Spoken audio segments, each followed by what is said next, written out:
La semaine dernière, le groupe finlandais Nokia annonçait qu'il allait se retirer de la bourse de Paris, puisqu'il était coté aussi depuis le rachat d'Alcatel.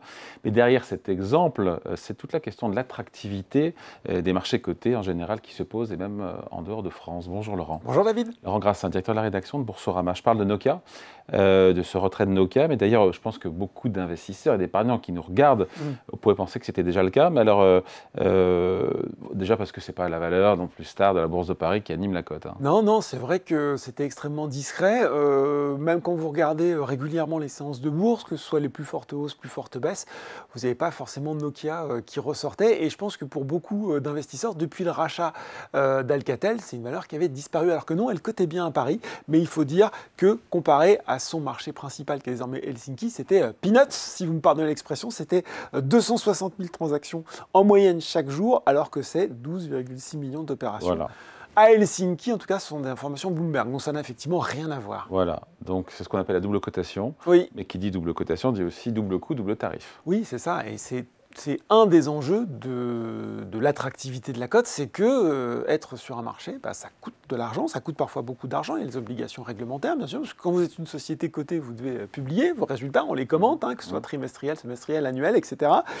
Vous avez tout un ensemble de frais, que ce soit des frais, si on regarde ce qui nous concerne sur Euronext ou des frais AMF, vous avez également parfois des contrats de liquidité avec des groupes pour assurer une certaine liquidité de votre titre, et on arrive facilement comme ça à des centaines de milliers d'euros. Donc c'est sûr que la tentation est assez facile de rationaliser un petit peu les coûts et puis de sortir quand c'est pas indispensable. Voilà, donc ce phénomène de retrait, de sortie, de dépeuplement de cette cote boursière française, évidemment, elle ne se résume pas à Nokia et elle ne date pas non plus d'hier. Non, parce qu'on a quand même une statistique. On sait que le nombre d'entreprises cotées à Paris, il est passé, David, de 820 à 736.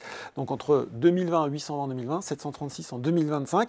Et puis en face, le ruisseau des introductions se tarit. Seules 4 entreprises sont entrées à la bourse de Paris en 2024. C'était 11 introductions en 2022, c'était 33 en 2021. Donc vous voyez que ça descend quand même progressivement. Et puis, on a une seule cette année. Heureusement, il a fallu attendre juillet, c'était Semco Technologies. Et puis, dans le même temps, les sorties de cote, elles se multiplient. 36 opérations de retrait de la cote qui ont été approuvées en France l'année dernière. Selon un décompte réalisé par EY, c'était 23% en 2023. Donc là, c'est l'inverse. C'était 23, pas 23%. C'était 23 en 2023, oui. Exactement. Et c'était 36 opérations l'année dernière. On pourrait quelque part se consoler en se disant pour les investisseurs individuels, peut-être que ces retraits de la cote occasionnent des primes et qu'à défaut d'avoir des entreprises en bourse, ça permet quand même d'avoir des plus-values. Même là, EY nous calme un peu en disant que la prime médiane offerte aux actionnaires, elle s'est limitée à 22,8% en 2024 par rapport au dernier cours de bourse. Avant l'annonce, c'était 42,9% en 2023. Moins sexy. C'est moins rémunérateur. Et pour couronner le tout, David, le parcours boursier, on en parle souvent des sociétés introduites en bourse et la plupart du temps décevant. On en avait parlé il y a quelques temps. Vous savez, la lettre Vernimen fait un bilan des sociétés introduites et nous explique qu'en gros, dans 2 tiers, 3 quarts des cas, c'est parcours négatif.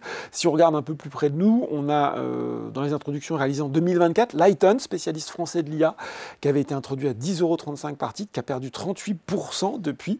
Mais on a quand même de belles satisfactions. Planisware, plus 20% depuis l'intro.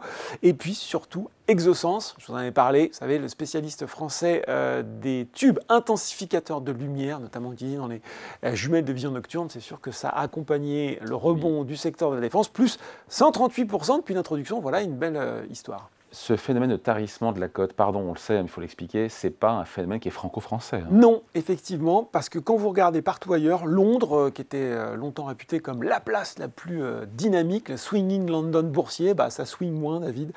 Fin septembre, 7 entreprises qui s'y sont cotées. En Allemagne, on a bien eu TKMS, vous savez, c'est la filiale navale de ThyssenKrupp, là aussi, qui a un peu surfé sur le boom de la défense, mais c'était un peu morne-pleine aussi.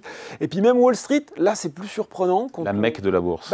Finalement, 8000 sociétés cotées en 1996, 4000 aujourd'hui, on en a divisé par 50%. Même si il y a quand même encore plus d'introductions que chez nous. Mais en tout cas, ce phénomène de réduction des valeurs cotées, il est un petit peu mondial, en tout cas dans les économies développées. On peut se demander pourquoi, même si au fond, on en connaît plutôt un petit peu les raisons. Bah oui, puis on les a évoquées, c'est-à-dire que ce côté aujourd'hui, c'est lourd, c'est cher. Quand vous êtes en plus une petite société, vous vous rendez compte que ça représente, on l'a dit, des coûts importants. Ça incite à de nombreuses obligations, notamment sur les communications, des comptes, etc. Et puis en face, vous avez un marché boursier qui est plutôt tendance à se polariser sur les grandes sociétés, voire les fonds indiciels pour les investisseurs particuliers.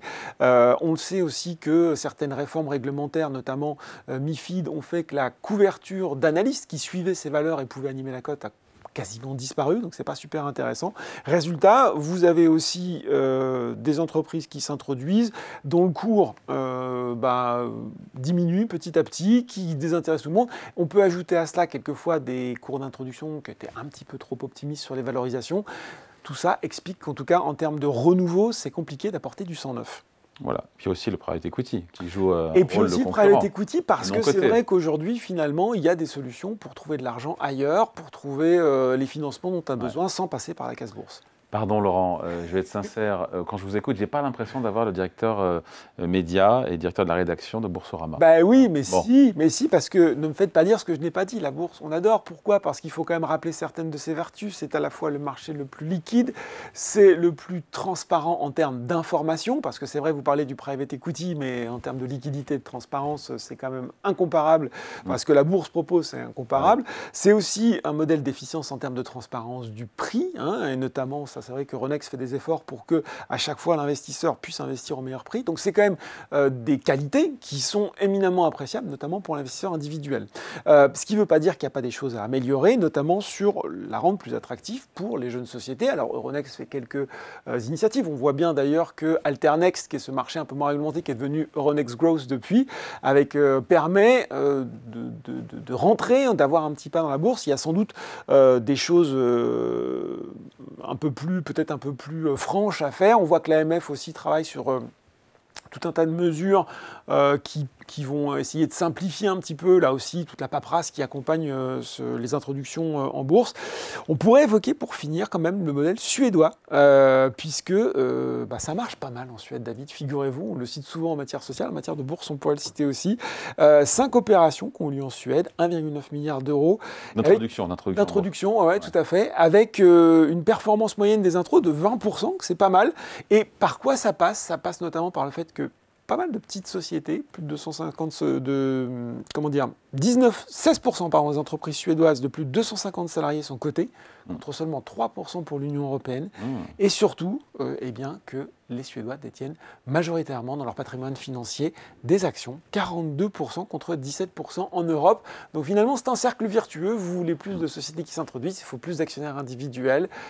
Je ne sais pas si c'est vraiment ce type de débat qu'on a en France en ce moment. En tout cas, pas tout à fait. Voilà. En tout cas, les solutions sont là. On peut aussi avoir une cote dynamique et qui donne envie de s'y introduire et d'y rester. Allez, merci beaucoup. Laurent Grassin, directeur de la rédaction de Boursorama. Merci Laurent. Merci David.